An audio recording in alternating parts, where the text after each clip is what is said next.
chronique d'un drama 2000, la rubrique courte et concise sur les dramas qui divisent. Il était une fois, au pays des dramas, la dramasphère divisée pour la première fois grâce à un raton, des leaks et beaucoup de mauvaise foi. Tout a commencé quand le raton, il en a eu marre de la partie relou et bruyante de la communauté de notre serbe préféré et qui est Daki le serbe. Il a dit il y en a marre sur Twitter. Daki, quand il a lu que le raton il a râlé, il a dit qu'il était toxique en live. C'est donc lui le premier qui a tiré, malgré le pacte de non-agression de la convention des dramas d'internet. En réponse à son call-out, le raton a balancé une bouteille à la mer, une conversation qu'il avait enregistrée avec Daki. Ou Daki, il est loin du Daki de YouTube. On a appris que ces vidéos, elles n'étaient pas improvisées, que c'était comme le catch à la télé et qu'il pensait à son porte-monnaie parce que faire des vidéos, c'est devenu son métier. Rien à voir avec le Daki philosophique qui donne des conseils d'éthique aux petits vidéastes sur son temps libre. Rien à voir encore avec l'image du Daki, le daron marrant qui rigole tout le temps. Comme dans chaque drama, les gens qui aiment pas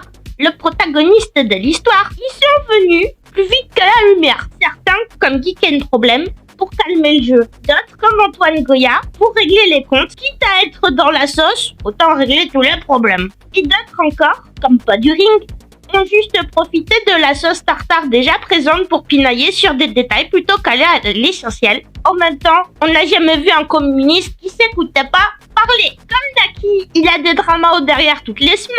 Il a préféré faire des vidéos sur les agriculteurs que d'affronter Twitter. Mais tout a changé. Quand il a dit que Zioclo, un autre membre de la dramasphère, il l'a défendu, et qu'il était ridicule. À Zioclo, ça lui a fait beaucoup de peine.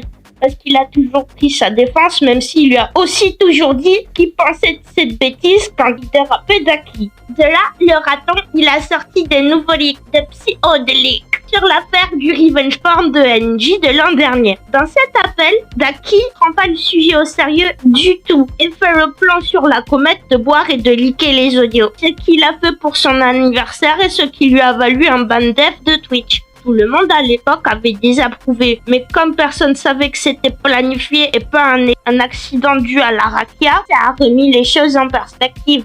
Les gens, ils sont partis en croisade sur Twitter. Les rats musqués de l'internet français se sont tous réveillés et le port du casque et du bouclier était obligatoire pour survivre sur Twitter. Un compte Psycho de Live a popé sur le réseau du démon, au début pour faire des capsules sur Daki, puis pour insulter des mamans. La polémique a commencé à se calmer, mais on n'est pas à l'abri d'autres psychodéliques. Attention please. Pour votre sécurité, ne réagissez pas publiquement à un drama en cours sur les réseaux peluleux. Si vous ne voulez pas avoir vos notifs on fire, le port du casque et du bouclier sont fortement recommandés.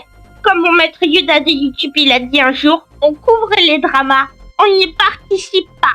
Rappelons aux rats musqués de l'internet que le cyberharcèlement est puni par la loi.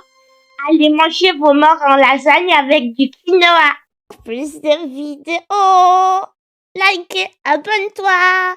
Si tu veux aider un petit vidéaste comme moi, wouhou! Pour plus de vidéos, pour plus de résumés, n'hésite pas à liker et surtout à partager. Bisous!